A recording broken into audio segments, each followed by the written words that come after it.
வந்து கலாப்ரியாவின் படைப்புகளில் இருந்து அவங்க என்ன பெற்றுக்கொண்டாங்க, நவீன கவிதை உலகத்தை அவங்க எப்படி பார்க்குறாங்க அப்படின்னு நம்முடைய இளம் படைப்பாளிகள் பேச வர்றாங்க. அந்த அமர்வுக்கு தலைமை தாங்க மூங்கில் மூச்சால் நம்மை வசீகரித்த எழுத்தாளர், திரைப்பட இயக்குனர் நண்பர் சுகா அவர்கள் மேடைக்கு வருமாறு அன்புடன் கேட்டுக்கொள்கிறோம். அனைவருக்கும் வணக்கம். சபை நாகரிகம் கருதி கூட என்னால் மாமா என்று சொல்லாமல் கவிஞர் கலாப்ரியா அவர்களை விழிக்க இயலாது. எனக்கும் மாமாவுக்குமான உறவு எல்லா மாமன் மருமகன்களுக்குமான கேலியும் கிண்டலுமான அன்பான உறவு. அதை தாண்டி மாமா என்கிற உறவை தாண்டி கவிஞராக அவரை நான் பார்க்கும்போது என் மனம் வியக்கிறது. எப்போதும் அவரை அண்ணாந்து பார்க்கிறது. என்னை என் வாழ்வோடு இணைந்த அவருடைய ஒரு கவிதையை சொல்லி நான் இந்த அரங்கை துவங்கி வைக்க நினைக்கிறேன். 90களின் துவக்கத்தில் திருநெல்வேலியில் என்னுடைய இசை வகுப்புகளின் போது என்னுடைய இசை ஆசிரியர் திரு தூத்துக்குடி கிருஷ்ணன் அவர்களுடைய இல்லத்தில் ஒரு கருப்பு வெள்ளை புகைப்படம் இருந்தது. என்னோட இசை வகுப்பு துவங்குவதற்கு முன்பு நான் அந்த கருப்பு வெள்ளை புகைப்படத்தையே உற்று பார்த்து கொண்டு இருந்தேன். அப்போது அவர் அங்கே வந்தார். வந்தவர் என்ன பார்க்க அப்படின்னார். இல்லை, அவர் ஒரு வயலின் இசை கலைஞர், நான் ஹார்மோனியம் பிளேயர், அவர் வயலின் இசை கலைஞர். அந்த கருப்பு வெள்ளை புகைப்படத்தில் அவர் இளமையான தோற்றத்தில் இருந்தார். அவர் வயலின் வாசிக்கும் அந்த முகபாவம் அந்த கருப்பு வெள்ளை புகைப்படத்தில் பதிவாகி இருந்தது. எனக்கு அதை உற்று நோக்க வைத்தது. அப்போது அதை கேட்டேன். இது எங்கே வாசிச்சிங்க, எந்த வயசில், உங்களுக்கு ஞாபகம் இருக்கா அப்படின்னு கேட்ட உடனே அவர் சொன்னார், அதெல்லாம் விடு, நான் என்ன ராகம் வாசிக்கேன்னு உன்னால் யூகிக்க முடியுதான்னு கேட்டார். ஒரு புகைப்படத்தை பார்த்து என்னால் எப்படி அவர் வாசிக்கிற ராகத்தை தெரிந்து கொள்ள முடியும்? நான் எனக்கு தெரியலையே அப்படின்னேன். உன் மனசில் என்ன தோணுதோ அதை வாசித்து பாரு, அந்த புகைப்படத்தோட பொருந்தும்னு சொன்னார். நீங்கள் நம்புனா நம்புங்க, என்னோட ஒவ்வொரு இசை வகுப்பும் அப்படித்தான் நடந்தது. அந்த புகைப்படத்தை பார்ப்பேன். அன்றைக்கு எனக்கு மோகனம் வாசிக்க தோன்றினால் அதை வாசிப்பேன். அந்த புகைப்படத்தில் இருக்கும் அவருடைய முகபாவத்தோடு உடல் மொழியோடு அது ஒத்துப்போகும். இன்னொரு நாள் சுபபந்தூராளி வாசிப்பேன், அதுவும் ஒத்துப்போகும். இப்படியாக வேடிக்கையாக அதே சமயம் வகுப்பும் நடந்தது. நம்ம ஊரில் ஒரு சொல்லோட சொல்லுவாங்க இல்லையா, ஆடு மேய்ச்சாப்லையும் ஆச்சு, அண்ணனுக்கு பொண்ணு பார்த்தாப்லையும் ஆச்சுங்கிற மாதிரி அந்த புகைப்படத்தை பார்த்து பார்த்து நான் வாசித்து என்னுடைய இசை வகுப்பு நடந்தேறியது. இதெல்லாம் நடந்து ரொம்ப வருடங்களுக்கு பிறகு கலாப்ரியா மாமாவுடைய ஒரு கவிதையை நான் வாசித்தேன். சித்திரத்தில் இருக்கிற சித்திரத்தில் வீற்றிருக்கும் சரஸ்வதியின் இசையின் ராகத்தை யார் நிர்ணயிப்பது என்கிற ஒரு கவிதை. எனக்கு அப்படியே என்னுடைய இசை வகுப்புகளோடு இந்த கவிதை இணைந்தது. இந்த சம்பவத்தை நான் மாமாவோடு ஒருபோதும் நான் பகிர்ந்தது இல்லை. இதை எப்படி அவர் எழுதினார் என்கிற ஆச்சரியமும் கேள்வியும் எனக்குள் ரொம்ப நாள் துரத்தி கொண்டே இருந்தது. கலாப்ரியா என்கிற கவிஞர் தீர்க்கதரிசி என்பதற்கு என் வாழ்வோடு இணைந்த அவர் அறியாத ஒரு சம்பவத்துக்கு ஒத்துப்போகிற இந்த கவிதையை படிக்கும்போது எனக்கு நான் ஆரம்பத்தில் சொன்னது போல மாமா என்கிற உறவை தாண்டி கவிஞர் கலாப்ரியா மீது எனக்கு வியப்பும் அச்சமும் கூட ஏற்பட்டது. ஆனால் கலாப்ரியா மாமா என்கிற மாமாவை நான் உருவமாக பார்க்கும்போது எப்போதும் கேலியும் கிண்டலும் தான். இப்போது மதியம் கூட அப்படித்தான். பாரதி என்னை இந்த மேடைக்கு அழைத்ததை மாமாவிடம் சொல்லி, மேலே போய் நான் உங்களை ஏசட்டுமா அப்படின்னு. தாராளமாக ஏசு, அதுக்கு தானே நீ வந்திருக்க அப்படின்னு மாமா சொன்னாங்க. கவிஞர் கலாப்ரியா என் மாமா என்பதில் எனக்கு பெருமை. அந்த பெருமையுடன் இங்கே வந்திருக்கும் சக கலைஞர்கள் அத்தனை பேரையும் வரவேற்று பேச வருமாறு அன்புடன் பணிக்கிறேன். நன்றி. இப்போது கவிஞர் நந்தன் கனகராஜ் அவர்கள் ஓரிரு வார்த்தைகள் பேசுவார்கள்.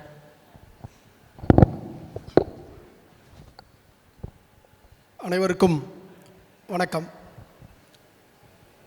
இந்த உலகம் ஒரு மிகப்பெரிய பற்சக்கரத்தில் இயங்கிக் கொண்டிருக்கிறது. அதன் தொடர் விசைக்கு மனிதர்கள் ஒவ்வொன்றையும் கண்டடைகிறார்கள்.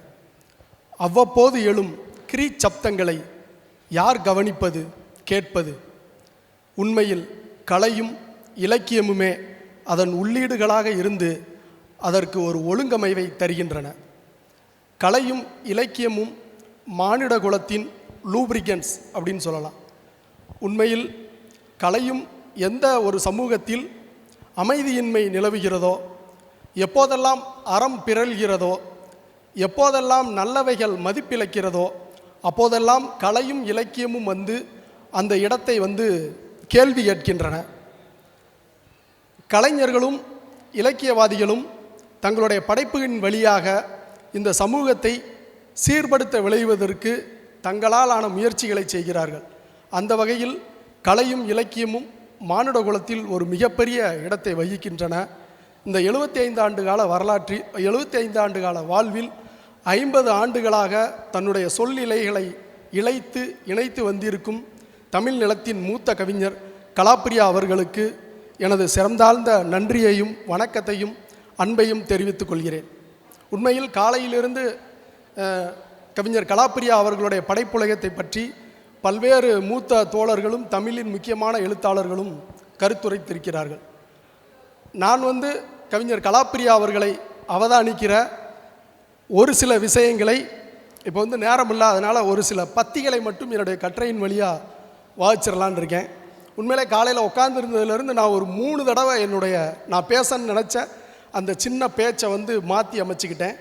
இப்போ நான் எழுதியிருந்த கட்டுரையிலேருந்து ஒரு 2 சின்ன பேராக்களை மட்டும் சொல்லிட்டு முடிச்சிடலான்னு நினைக்கிறேன்.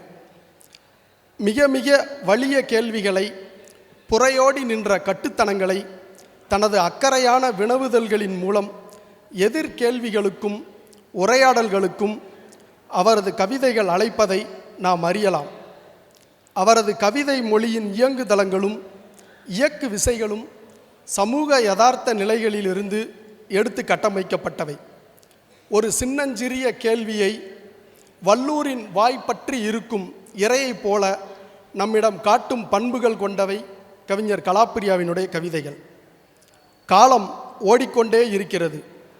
அழைப்பு மணி அமுக்கிவிட்டு ஓடும் குழந்தையைப் போல என்ற அவரது கவிதை ஒன்றைப் போல நாட்கள் ஓடிக்கொண்டே இருக்கின்றன.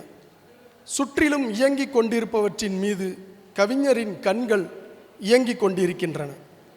கவிஞன் கண்டுபிடிப்பதில்லை, அவன் கவனிக்கிறான் என்ற வரிகளில் இருந்து அவர் தன்னை ஒப்புமை செய்து பார்க்கிறார். விரைவு தொடர் வண்டியாக கடந்து போகும் காலத்தை ஒரு புராதன மனது கொண்டு கவனித்து எழுதுகிறார். எல்லா தொழில்களும் திரைகளை நெய்கின்றன, கவிதை ஒளியை நெய்கிறது. இது கவிஞர் ராஜசுந்தரராஜனின் வரிகள். 2000 ஆண்டு பெருமையுள்ள மூத்த நம் கவிதையை கவிஞர் கலாப்பிரியா பல்வேறு காட்சிகளின் வழியாக நம்மிடையே முன்வைக்கிறார். குழந்தை வரைந்தது பறவைகளை மட்டுமே, வானம் தானாக உருவானது என்று எழுதியிருக்கும் கவிஞர் பறவைகளை படைத்த பின்பு வானத்தை விரிவுபடுத்தும் வேலை வந்தது கடவுளுக்கு என்றும் எழுதியிருக்கிறார். அதன் வழியாக இன்னொரு பரிமாணத்திற்கும் நம்மை அழைத்து செய்கிறார். அவரின் தொடர் இயக்கம் தமிழ் கவிதையுலகத்திற்கு ஒரு புதிய திறப்பை உண்டு செய்திருக்கிறது. தன்னை சுற்றிலும் உள்ள விஷயங்களின் மீதான அவரது அவதானிப்புகள் வாசிப்பவர்களுக்கு உளப்பூர்வமான தருணங்களையும் எழுத வருபவர்களிடம் பெரும் பலத்தையும் அளித்திருக்கின்றன. பார்ப்பதற்கும் வியப்பதற்கும் விஷயமாயில்லை, கைரேகையையே ஒரு நாள் முழுக்க பார்க்கலாம். பார்த்து கொண்டே இருந்தேன். முதலில் முட்டுச்சந்துகளாக தோன்றிய ரேகைகள் மேடுகள் தாண்டி ஓடும் கடலுள் வழியும் நதிகளாயின என்கிறார். கவிஞர் கலாப்பிரியாவின் மொழி ஓட்டம் வாழ்வின் சிடுக்குகளை விடுவித்து கடந்து கொண்டே ஓடும் நதி போல கடல் சேருகிறது. அது எப்போதும் நம்பிக்கையின் ஈர்ப்புகளை திறந்து காட்டுகிறது, அன்பின் வேர்பற்றி நிற்கச் செய்கிறது. அவரது பவள விழா நிகழ்வு சிறக்கவும் அவரது படைப்பு மனதின் அன்புக்கும் எனது நல்வாழ்த்துக்களை இந்த அவையின் வழியாக தெரிவித்து அமர்கிறேன். நன்றி, வணக்கம். மிக்க நன்றி. இந்த நிகழ்ச்சி ஒருங்கிணைப்பில் எங்களுக்கு மிகவும் உதவியாளராக இருந்தார் தோழர் நந்தன் கனகராஜ் அவர்கள். இன்னும் இவங்க மிகச்சிறந்த கவிஞர், இன்னும் நிறைய உயரங்களுக்கு போகிறவர், போய்கொண்டே இருப்பவர். அடுத்ததாக சிறந்த கல்வியாளர், பேச்சாளர் பேராசிரியர் நவீனா அவர்கள் இப்போது நம்மிடையே ஒரு சில வார்த்தைகள் பேசுவார்கள். அனைவருக்கும் வணக்கம். இதுக்கு முன்னாடி ஒரு கலந்துரையாடல் நடந்தது.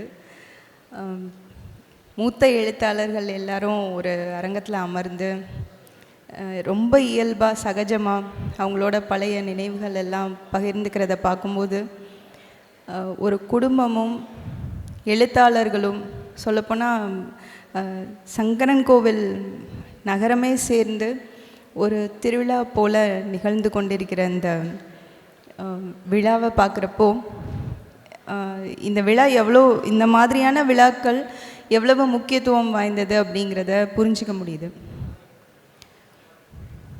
2015 அதுக்கு முன்னாடி கலாப்ரியாவோட புத்தகங்களை வாசிச்சிருந்தாலும் கூட அங்கிளை ஃபர்ஸ்ட் டைம் நான் பார்த்தது 2015 திருநெல்வேலி புத்தக திருவிழாவில் தான் நேரில் சந்தித்தேன். அதுக்கு முன்னாடி நேரில் பார்த்ததில்லை. அப்போ அவர் ஒரு டாக் கொடுத்தாரு. இடது கை அப்படின்னு சொல்லி ஒரு கவிதையை பற்றினது. பராசக்தி மகளிர் கல்லூரியில் அவரை ஒரு பொயட்ரி காம்படிஷனுக்கு ஜட்ஜாக கூப்பிட்டுருந்துருக்காங்க. அப்போ அவர் என்ன தலைப்பு கொடுக்கலாம் அப்படின்னு யோசிச்சுட்டு இருந்தப்போ இடது கை பற்றி அவர் ஒரு கவிதை எழுதியிருக்காரு. அந்த கவிதை முழு கவிதையாக இல்லை, பாதியிலேயே தான் இன்னும் நிறைய வரிகள் இருந்தது. நான் பாதியோடு அதை நிறுத்திட்டேன் அப்படின்னு சொல்லியிருக்காரு. அதில் கைகள் இரண்டில் இடது கையே எனக்கு பிடித்திருக்கிறது, ஏனெனில் இதற்கே உடலின் அந்தரங்கங்கள் நன்கு அறிமுகம். விளையாட்டு மும்முரத்தில் சாக்கடையில் விழும் பம்பரங்கள், கோலிக்காய், குச்சி கம்பு எதுவானாலும் யோசிக்காமல் துளாவி எடுத்து வரும். சாமி பட கேலண்டரை மாட்ட சுவரில் ஆணி அடிக்கையில் அதை பிடித்து கொள்ளும்.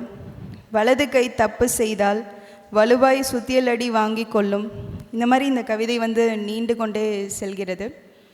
இதை எழுதினோடனே அவருக்கு என்ன தோணியிருக்கு அப்படின்னா, இடது கை அப்படிங்கிறதையே தலைப்பாக கொடுத்துடலாமே அப்படின்னு முதல்வருக்கு ஃபோன் பண்ணி சொல்லியிருக்காரு. நம்ம இன்றைக்கி சாயங்காலம் கொடுக்குறோம், காலையிலேக்குள்ளே இந்த குழந்தைங்க கல்லூரியில் படிக்கிற குழந்தைங்க எப்படி உடனே எழுதுவாங்கன்னு தெரியல, சரி பரவாயில்ல முயற்சி பண்ணுவோம் அப்படின்னு கொடுத்துருக்கார். கொடுத்துட்டு அடுத்த நாள் காம்படிஷன் போகும்போது ஒரு விவசாய வீட்டு பெண் ஒரு கவிதை எழுதியிருக்காங்க. அதை எப்படி எழுதினீங்கன்னு கேட்டப்போ தலைப்பை பார்த்தோன்னே மலமலன்னு எழுதிட்டேன் சார் அப்படின்னு பதில் சொன்னாங்களாம். அந்த கவிதை என்னென்னா, வயலில் உழும்போது இடது கைதான் ஏரை பிடிக்கிறது, வலது கை சாட்டையை பிடிக்கிறது, அதே மாதிரி வலது கை அரிவாள் பிடிக்கிறது. அந்த மாதிரி வரிசையாக அந்த கவிதை வருது. அதை பார்த்தோன்னே கலாப்ரியா அங்கிளுக்கு என்ன தோணுச்சு அப்படின்னா, நம்ம தான் ரொம்ப நல்ல கவிதை எழுதியிருக்கோம் அப்படின்னு நம்ம நினச்சிட்டு இருந்தோம். ஆனால் இந்த சின்ன பொண்ணு தலைப்பை பார்த்தோன்னே இவ்வளோ அழகாக இடது கையை பற்றி நம்மளை விட ரொம்ப பாசிட்டிவாக பேசுகிற அளவுக்கு கருத்துக்களோடு இருந்திருக்காங்க அப்படின்னு நினச்சிட்டு அந்த பொண்ணை கூப்பிட்டாராம். கூப்பிட்டப்போ ஒருவேளை நீங்கள் இடது கை பழக்கம் உள்ளவரா அப்படின்னு கேட்டாராம். கேட்டவுடனே அந்த பொண்ணு, இல்லை சார் நான் 2 கையிலையுமே எழுதுவேன் அப்படின்னு சொன்னாங்களாம். உடனே அதுக்கு அங்கிள் சொல்லியிருக்காரு, நான் கால் அப்படின்னு தலைப்பு கொடுத்துருந்தா நீங்கள் காலில் கூட எழுதியிருப்பீங்கம்மா அப்படின்னு சொன்னோடனே எல்லாரும் 2 கைகளால் கரவொலி எழுப்பினார்கள்னு சொல்லி அதை முடித்தார். எதுக்கு இந்த இன்சிடெண்ட்டை சொல்கிறேன் அப்படின்னா, அவரால் இன்னும் இயல்பாக இத்தனை புத்தகங்களுக்கு மேலேயும் எழுத முடியுது அப்படின்னா அதுக்கு பேசிக்காக அவர்கிட்ட இருக்கிற அந்த ஹியூமிலிட்டி, ஒரு தாழ்ச்சி, தன்னை எல்லாருக்கும் கீழேன்னு தன்னைத்தானே தாழ்த்தி கொண்டு மற்றவங்களோட குவாலிட்டிஸை அப்ரிஷியேட் பண்ணுற அந்த பண்பு ரொம்ப இயல்பாக அவர்கிட்ட இருக்கிறதுனால அவரால் ரொம்ப இலகுவாக கவிதைக்குள்ளே இயங்க முடியுது. அதுக்கப்புறம் இதுக்கு முன்னாடி செஷனில் பேசின அந்த ரொம்ப பரிச்சயமான கலாப்ரியா கவிதை மட்டும் பேசிட்டு முடிச்சுக்கலான்னு பார்க்குறேன். ஏன்னா 5 நிமிஷம்தான் கொடுத்துருந்தாங்க. விதி அப்படின்னு. அந்திக்கற்களில் இத்திசை தவறிய பெண் பறவை தன் கூட்டுக்காய் அலைமோதி கரைகிறது. எனக்கதன் கூடும் தெரியும், குஞ்சும் தெரியும், இருந்தும் எனக்கதன் பாஷை தெரியவில்லை. இதை பற்றின ஒரு பெரிய டிபேட்டே நடந்தது. எல்லோரும் வேறு வேறு விதமான பர்செப்ஷன்ஸை வந்து சொன்னாங்க. இப்போது எனக்கு அதில் ஒரு பர்செப்ஷன் இருந்தது. அவங்க சொன்ன எந்த கோணத்துலையுமே நான் வாசிக்கும் போது இதை வாசிக்கல. அதனால நான் இதை சொல்லணும் அப்படின்னு நினைக்கிறேன். இது வந்து நான் ஒரு ஃபெமினிஸ்ட் பெர்ஸ்பெக்டிவில் பார்க்குறேன்.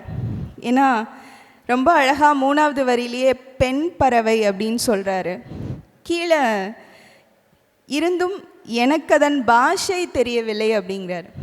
மொழி தெரியவில்லை அப்படின்னு சொல்லலை, பாஷை தெரியவில்லை அப்படின்னு சொல்கிறார். ஸோ இதை நான் படித்தப்போ எனக்கு என்ன மாதிரியான இன்சைட்ஸ் கொடுத்தது அப்படின்னா, அந்த பெண் பறவை ஒரு தாய், அந்த பெண்ணுக்கான ஒரு தாய்க்கான அங்கலாய்ப்பு இருக்குது இல்லையா, அந்த அங்கலாய்ப்புங்கிற பாஷை வந்து ஒரு ஆணான எனக்கு தெரியலை. அந்த இடத்துல ஒரு பெண்ணால் மட்டுமே தன்னோட குஞ்சுகள் எங்கே தொலைஞ்சு போச்சுன்றதை கண்டுபிடிக்க முடியாத அந்த அங்கலாய்ப்பை ஒரு பெண்ணால் மட்டுமே உணர முடியுங்கிறது தான் அந்த பாஷைங்கிற உணர்வை நான் அதை வெளிப்படுத்தியிருக்காருன்ற மாதிரி நான் வாசித்தேன். ஏன்னா அது மொழிங்கிற சென்ஸை தாண்டி எனக்கு இப்படி ஒரு சென்ஸ் வந்து அது கொடுத்துச்சு. அப்புறம் லூயி ஆம்ஸ்ட்ராங்கோட ஒரு ஃபேமஸ் கோட் இருக்குது, musicians don't retire, they stop when they don't have music in them அப்படின்னு. அதாவது இசை அமைப்பாளர்கள் வந்து ஓய்வு பெற மாட்டாங்களாம்.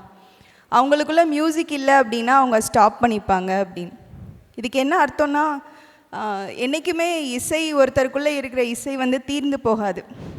இசை ஒருத்தருக்குள்ளே இருக்குது அப்படின்னா அது ஒரு ஊற்று மாதிரி கடைசி வர அவங்களோட இறுதி காலம் வர அவங்கள்ட்டேருந்து வெளிப்பட்டுட்டே தான் இருக்கும். அது மாதிரி ஒரு மியூசிஷியன் வில் நெவர் ரிட்டையர்ன்றது போல் Kalapriya uncle he will never retire from poetry, he will never retire from writing. I wish him a very flourishing and happy writing career here. Then இதுக்கு மேலேயும் நிறைய எழுதணும், நிறைய விஷயங்களில் வந்து இன்னும் அவரோட கருத்துக்கள் எல்லா கோணங்கள்லையும் வெளிப்படணும் அப்படின்னு வாழ்த்தி நன்றி தெரிவிக்கிறேன். நன்றி. மிக்க நன்றி நவீனா மேடம். இதை தான் வந்து காலையில் ராமசாமி அவர்கள் கவியாக படைப்பாசிரியராக இருக்கார் கலாப்ரியா, மாணவர்கள் மத்தியில் கவிதையை கொண்டு போகணும் அப்படின்னு சொல்கிறாரு, அப்படிங்கிறதுக்காக நிறைய பாடுபடுறாருன்னு. அதுக்காக தான் நாங்கள் கவிதை போட்டி வச்சோம். இந்த பொருணை பொதிகை இலக்கிய வட்டமும் தொடர்ந்து வந்து இந்த இளம் படைப்பாளிகளை ஊக்குவிக்கிற முகமாக தான் செயல்படணும் அப்படின்னு சொல்லி நாங்கள் நினச்சிருக்கோம். சிறப்பான அறிமுகம். அடுத்ததாக ஒரு சில வார்த்தைகளை திரு அப்பு சிவா அவர்கள் பேசுவார்கள். இவர் சிறந்த ஓவியர், சிறார் எழுத்தாளர், கவிஞர். எங்கள் பூஞ்சிட்டு பத்திரிகையில் நாங்கள் ஒரு 20 பெண்கள் சேர்ந்து பத்திரிகை நடத்துகிறோம். நாங்கள் எங்கள் எல்லாருடைய படைப்புகளுக்கும் ஓவியம் வரையக்கூடிய ஒரே கவிஞர், ஓவியர் நம்ம அப்பு சிவா சார் தான். இப்போது அவர் ஒரு சில வார்த்தைகள் பேசுவார்கள். அனைவருக்கும் வணக்கம். என்ன ஓவியர், எழுத்தாளர், சிறார் எழுத்தாளர்னே சொல்லியிருக்கலாம், கவிஞர் சொல்லிட்டாங்க, பரவாயில்ல. ஒரு வாட்ஸ்அப் குரூப் வச்சுருந்தோம். ஒரு 220 பேர் இருக்கக்கூடிய ஒரு வாட்ஸ்அப் குரூப்பில் ஒரு சிறுகதை போட்டி. அதில் பார்த்திங்கன்னா ஒரு 5 கதையோ 6 கதையோ வந்தது, அவ்வளோதான். அவ்வளோதான், அதுக்கு மேலே யாரும் எழுதலை. அடுத்த தடவை ஒரு கவிதை போட்டி வைக்கும்போது 212 பேர் இருக்க குரூப்பில் வந்து 220 கவிதை வந்துச்சு. அப்போ ஒரு சின்ன குட்டி கதை எழுதுறதை விட கவிதை எழுதுறது அவ்வளோ எளிதாக போயிடுச்சா அப்படின்ற மாதிரி எங்களால் ரொம்ப ஆச்சரியம். அதுக்கப்புறம் எது கவிதை எது கவிதை இல்லைங்கிற ரொம்ப கன்ஃபியூஸ். ஒரு வரியை 4-5 மடக்கி போட்டு எழுதிட்டா கவிதை ஆகிடுமா, இல்லை புது புது வார்த்தைகளை, நம்ம கேள்விப்படாத வார்த்தைகளை உள்ளே நுழைச்சி எழுதிட்டோம்னா கவிதை ஆகிடுமா அப்படின்ற மாதிரிலாம் இருக்கும்போது தான் எங்களுக்கு பயிற்சி களம் அப்படிங்கிறது நாமளாக தேடி தான் போக வேண்டியிருக்கு. எவ்வளோ தூரம் வாசிக்கிறோமோ அந்தளவுக்கு வாசிக்கும் பொழுது தான் கவிதைனா என்ன அப்படின்னு தெரிகிற மாதிரி இருக்குது. இப்போ காலத்தை சிறைப்பிடிக்க முடியுமா அப்படின்னா ஒரு நல்ல புகைப்பட கலைஞரால் சிறைப்பிடிக்க முடியும். இந்த நிமிஷத்தை அப்படியே சிறைப்பிடித்து நம்மகிட்ட கொடுத்துருவாங்க, அது நகராது இனிமேல். அப்போ ஒரு மனிதனோட உணர்வுகளை கோபம் வரும், நம்ம எல்லாத்துக்குமே கோபம் வரும், எல்லாருக்குமே அழுகை வருது, சிரிப்பு வருது, ரொம்ப சொல்ல முடியாத மகிழ்ச்சி வருது. இதை வரிகளில் சிறைப்பிடித்து காட்ட முடியுமா அப்படிங்கும்போது அங்கே தான் கவிதை தேவைப்படுது. அதை சரியானபடி கொண்டு நமக்கு கொடுக்குற அந்த வரிகள் தான் நமக்கு ஒரு கட்டுக்கோப்பான ஒரு 4-5 வரியோ 10 வரியோ 20 வரியோ ஒரு சிற்பம் போல் உணர்வுகளுக்கு ஒரு வடிவம் கொடுத்து சிறைப்பிடித்து நமக்கு முன்னாடி கொடுக்குறவங்க தான் உண்மையான கவிஞர்களாக பார்க்குறோம். இப்போ சந்தூர் சார் அவர்கள் வடிவமைச்ச இந்த சிற்பத்திலேருந்து ஒரு சின்ன பகுதியை கூட நீக்க முடியாது, தனியாக தெரியும். அதே மாதிரி ஏதாவது ஒரு எக்ஸ்ட்ரா ஒன்று சேர்க்கவே முடியாது, அது உத்துறுத்திக்கிட்டு இருக்கும்.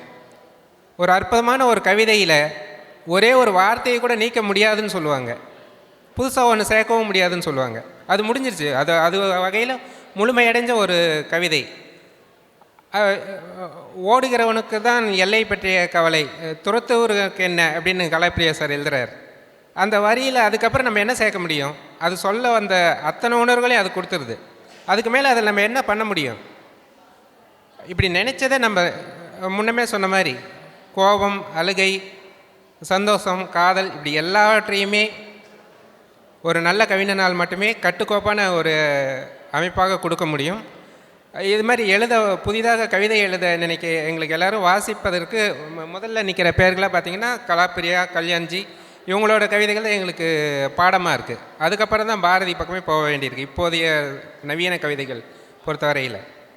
இன்னும் சொல்லப்போனால் ஒரு நல்ல கவிஞர் அப்படின்னா அவர் எல்லாவற்றையுமே எழுதுவார், ஆனால் அதுக்கு எல்லாத்துக்குமே அடிப்படையாக எல்லா மனிதர்களையும் எந்த ஒரு பாகுபாடும் எல்லாம் நேசிக்கக்கூடிய அன்பு தான் அடிப்படையாக இருக்குது. அந்த அன்பு இருந்தால் மட்டுமே ஒரு கவி உள்ளத்தால் நல்ல கவிதையை கொடுக்க முடியும். அதை சார்ட்ட பார்க்குறோம். கலாப்பிரியா அவர்களுடைய 75வது பிறந்தநாள் மேடையில் பேச வாய்ப்பு கிடைத்ததுக்கு மிகவும் நன்றி.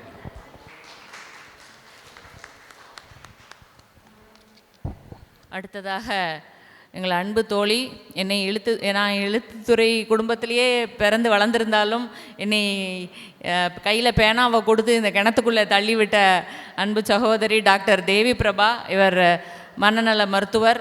நானும் இவங்களும் சேர்ந்து இப்போ என்றென்றும் புன்னகைன்னு ஒரு பாசிட்டிவ் சைக்காலஜி பற்றி ஒரு தொடர் எழுதிட்டு இருக்கோம். அவர்கள் இப்பொழுது அப்பாவின் படைப்புகளை பற்றி பேசுவார்கள். அனைவருக்கும் வணக்கம்.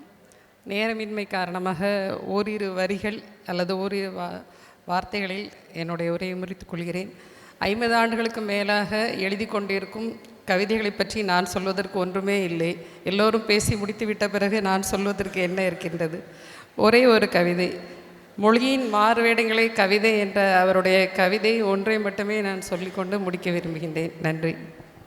எழுத்தாளர் ராஜலக்ஷ்மி நாராயணசாமி அவர்கள் நிறைய புதினங்களை படைத்து கொண்டிருப்பவர். பூஞ்சிட்டு மின்னிதழிலும் மற்ற சிறார் மின்னிதழிலும் தொடர்ந்து இயங்கிக் கொண்டிருப்பவர். வளர்ந்து வரும் பட்டிமன்ற பேச்சாளர், கோயில்பட்டியை சேர்ந்த அவர். இப்பொழுது ஓரிரு வார்த்தைகள் உரையாற்றும். அனைவருக்கும் வணக்கம். காலையில் ப்ரிப்பேர் பண்ணுறப்ப பெரியோர் நிறைந்த சபையை வணங்கி அப்படின்லாம் நிறைய வார்த்தைகள்லாம் போட்டு ப்ரிப்பேர் பண்ணோம். இப்போ நம்ம அரங்க ஆரம்பிக்கிறப்ப பெரியோர்கள் நிறைய பேர் இருக்கீங்க, உங்கள் அனைவரையும் வணங்கி என்னுடைய உரையை தொடங்குகிறேன். நாங்கள் இந்த பொருணை பொதிகை இலக்கிய வட்டம் சார்பில் குழந்தைகளுக்கு கவிதை போட்டி வைக்கும்போது நிறைய கவிதைகள் எப்படி வந்துச்சுன்னா,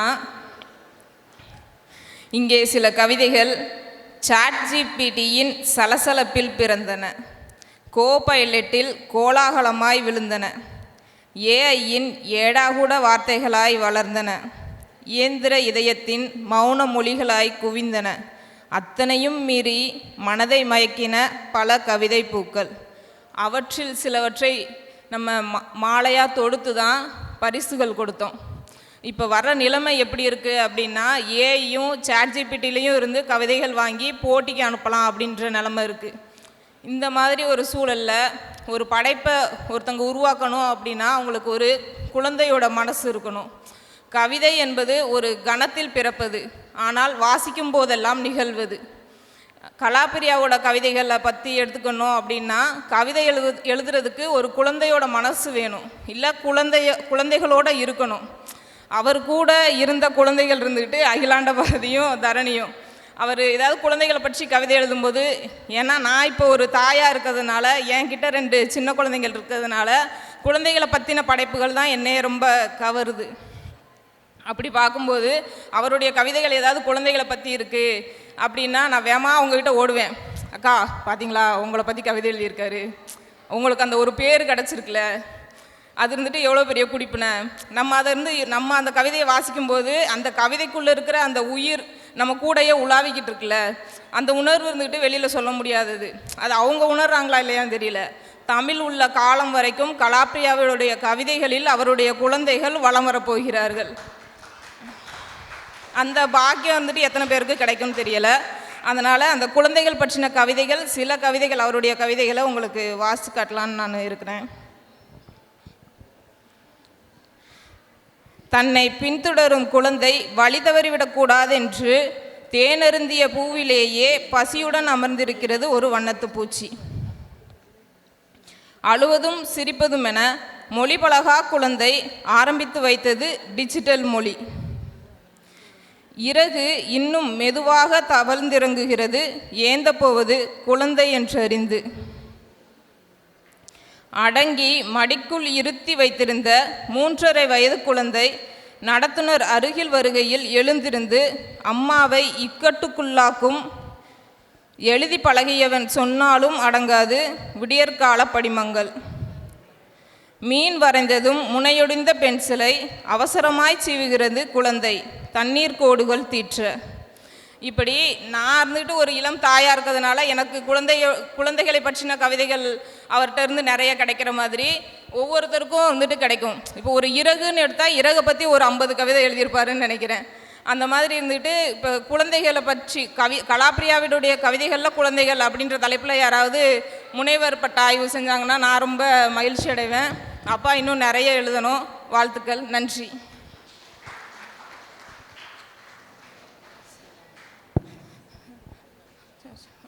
அடுத்ததாக மருத்துவர் இன்றைக்கு புத்தகம் வெளியிட்டிருக்கிற இறைவன் என்ற பெயரில் புத்தகம் வெளியிட்டிருக்கிறாரு. அரசு மருத்துவர் பரமக்குடியைச் சேர்ந்த ராஜேஷ் ராமு அவர்கள் பேசுவார்கள்.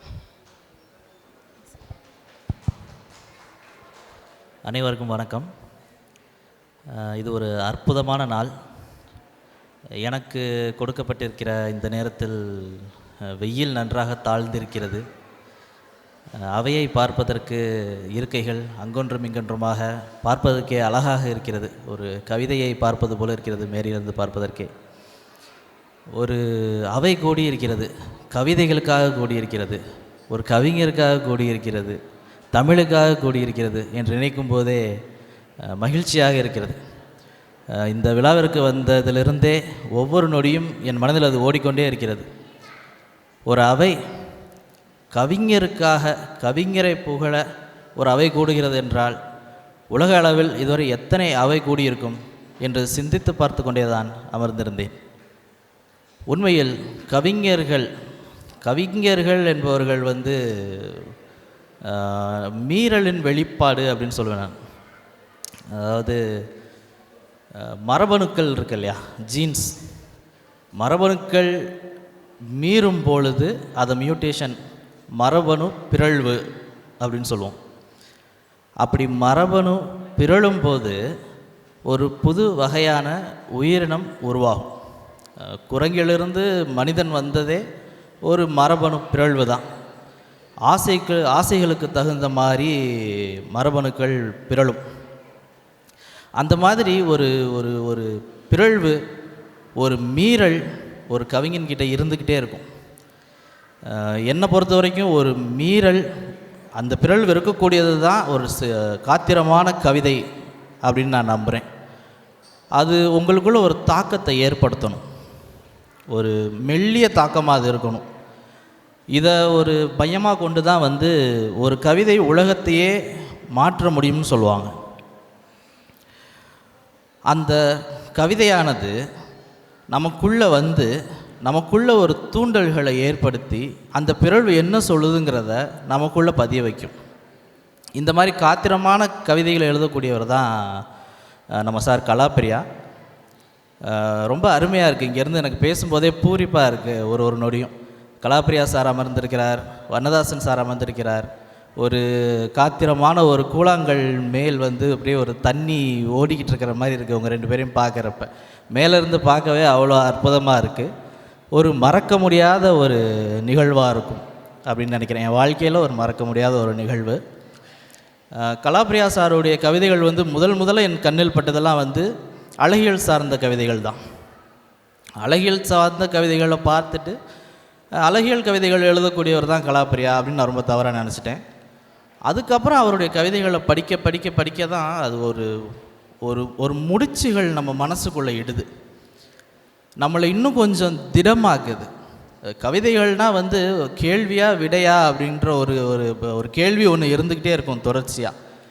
கலாப்பிரியா சாருடைய கவிதைகள் வந்து ஒரு கேள்விகளை கொடுத்து நம்மளை இன்னும் கொஞ்சம் இறுக்கமாக்கி நம்மளை ஒரு முதிர்ச்சி அடைய வைக்கிது. அதை வாசிக்க தான் நான் புரிஞ்சுக்கிட்டேன். ஒரு கவிதைங்கிறது அழகியலை தாண்டி அந்த கவிதைகளுக்குள்ளே எவ்வளோ விஷயங்கள் இருக்குது அப்படிங்கிறது வந்து கலாப்பிரியா சாருடைய கவிதை வந்து எனக்கு எடுத்து சொன்னிச்சுன்னு தான் சொல்லணும். கிட்டத்தட்ட நம்ம பார்க்கக்கூடிய எல்லா விஷயத்தையும் அவருடைய கண்கள் வேறு ஒரு கோணத்தில் எடுத்து வைக்கிது. அது ரொம்ப ஆச்சரியமாக இருக்கும். இதை நம்ம பார்க்குறோம், அதே வார்த்தையை வச்சு நம்மளால் ஒரு கவிதை எழுத முடியும். ஆனால் அதே வார்த்தையை வச்சு அந்த ஒரு அழுத்தமான வார்த்தை கூட இருக்காது, அதே வார்த்தையை வச்சே அவர் ஒரு காத்திரமான ஒரு படைப்பை வந்து உருவாக்கிடுறார். ஒரு 4 வரியில் அந்த சொல்ல தனித்தனியாக எடுத்து பார்த்திங்கன்னா அதோடைய பொருள் எல்லாமே ரொம்ப சாதாரணமான பொருட்களாக இருக்கும். ஆனால் அதோட அர்த்தத்தை பார்த்திங்கன்னா அகத்தில் வந்து அது பார்த்திங்கன்னா ரொம்ப ஒரு காத்திரமான ஒரு அர்த்தத்தை உருவாக்கிடுது. அந்த தந்திரத்தை அவர் எப்படி செய்கிறாரு அப்படிங்கிறது எனக்கு தெரியல. இயல்பாகவே அவர் அப்படி தான் இருக்கார், அப்படி தான் வாழ்ந்துட்டுருக்கார் அப்படின்னு நான் நம்புகிறேன். இந்த நாளில் வந்து என்னுடைய முதல் தொகுப்பை வெளியிட்டதும் அதுவுமே வந்து ஒரு என்ன சொல்கிறது, இவ்வளோ பெரிய நிகழ்வில் என்னுடைய புத்தகம் மட்டும்தான் வந்து அவருடைய புத்தகங்களுக்கு நடுவில் வந்திருக்கு. அதுக்கு அவர் அனுமதி கொடுத்துருக்கிறார் அப்படிங்கிறதே வந்து பார்த்துக்குவாங்க. அதாவது இதுக்கு முன்னாடி நான் அவரை சந்தித்ததில்லை நேரில், ஒரே ஒரு விழாவில் ஒரு முறை சந்திச்சிருக்கேன். அதுக்கப்புறம் என்னுடைய கவிதைகளை அனுப்பி வாசிக்க சொல்லி, வாசிக்கணுன்னே அவருக்கு தேவையில்லை, ஆனால் முன்னுரையும் எனக்கு எழுதி கொடுத்தாரு. எழுதி கொடுத்தது மட்டும் இல்லாமல் அவர் கூட பேசுகிறப்பவே நமக்கு வந்து ரொம்ப ஒரு இயல்பான ஒரு பரிமாற்றங்கள் இருக்கும். அந்த சினிமாவில் வந்து நிறையா பேர் சூப்பர் ஸ்டாரை சொல்லுவாங்க, இந்த மாதிரி நம்மளை எப்படி இயல்பாக்குறாருனே தெரியாது, ரொம்ப இயல்பாக ஆக்கிடுவார், நம்ம நிறைய அவர்கிட்ட பேசிட முடியும்னு சொல்லிட்டு. அந்த மாதிரி தான் கவிஞர்கள்னு நினைக்கிறேன். கவிஞர்கள் நம்மளை ரொம்ப இயல்பாக ஆக்கிடுறாங்க, நம்ம பேசும்போது அவ்வளோ இயல்பாக ஆக்கிடுறாங்க. நம்ம உண்மையாக அவங்கக்கிட்ட மாறிடுறோம், ஒரு அலங்காரமே இல்லாமல் நம்ம மாறிடுறோம். நான் ஒரு அரசு அதிகாரி அப்படிங்கிறதுனால, அரசு மருத்துவராக இருக்கிறதுனால நம்ம அந்த ஒரு நெளிவுத்தன்மை நம்மக்கிட்ட இருக்கும். மற்றவங்க எல்லார்கிட்டையும் நடந்துக்கிறப்போ ஒரு சின்ன ஒரு நெளிவுத்தன்மை இருக்கும். நம்ம ஒரு உண்மையில்லாத ஒரு நிலையில் இருக்கோமோ அப்படிங்கிற ஒரு அச்சம் ஒன்று இருந்துக்கிட்டே இருக்கும். நம்மளை வந்து அந்த திசையில் கொண்டு போயிடுமோ அப்படின்ற ஒரு அச்சம் இருக்கும். ஆனால் கவிஞர்கள்ட்ட பேசுகிறப்ப நம்மளை வந்து முழுக்க அந்த ஒரு உண்மைத்தன்மைக்கு நம்மளை எடுத்துகிட்டு வந்துடுவாங்க. ஒரு அலங்காரமே இல்லாத ஒரு மனிதராக அவங்கள மாற்றிடுவாங்க. அது வந்து நான் கலாப்பிரியா சார்கிட்ட பார்த்தேன். அவர்கிட்ட முதல் முறையாக பேசும்போது எப்பயுமே எதையுமே சிந்திச்சு பேச பழக்கம் கிடையாது எனக்கு. யதார்த்தமாக தான் பேச ஆரம்பித்தேன். நானும் அவரும் கிட்டத்தட்ட ஒரு 15 நிமிஷம் ஒரு எறும்பை பற்றி பேசிகிட்டு இருந்தோம். அப்புறமா யோசிச்சு 2 நாளுக்கு அப்புறம் தான் நான் யோசித்து பார்த்தேன், நம்ம என்ன பண்ணிகிட்டு இருந்திருக்கோம். சாருக்கு கால் பண்ணி நம்ம ஏதாச்சும் கவிதைகளை பற்றி தீவிரமாக பேசியிருக்கலாம், ஒரு சந்தேகம் கேட்டிருக்கலாம், இல்லை நம்ம கவிதைகளை பற்றி ஏதாச்சும் சந்தேகம் கேட்டிருக்கலாம். ஒரு எறும்பை பற்றி நம்ம ஒரு 15 நிமிஷம் பேசிட்டு ஃபோனை வச்சுருக்கோமே அப்படிங்கிறப்ப எனக்கு ரொம்ப ஆச்சரியமாகவும் மகிழ்ச்சியாகவும் இருந்துச்சு. அது ரொம்ப நன்றி, மிக்க நன்றி. சாருக்கும் நன்றி, அகிலாண்ட பாரதி மேடமுக்கும் ரொம்ப ரொம்ப நன்றி. சிறப்பாக நடத்திட்டுருக்காங்க. நன்றி. இந்த அமர்வு நிறைவேறுகிறது. அடுத்தபடியாக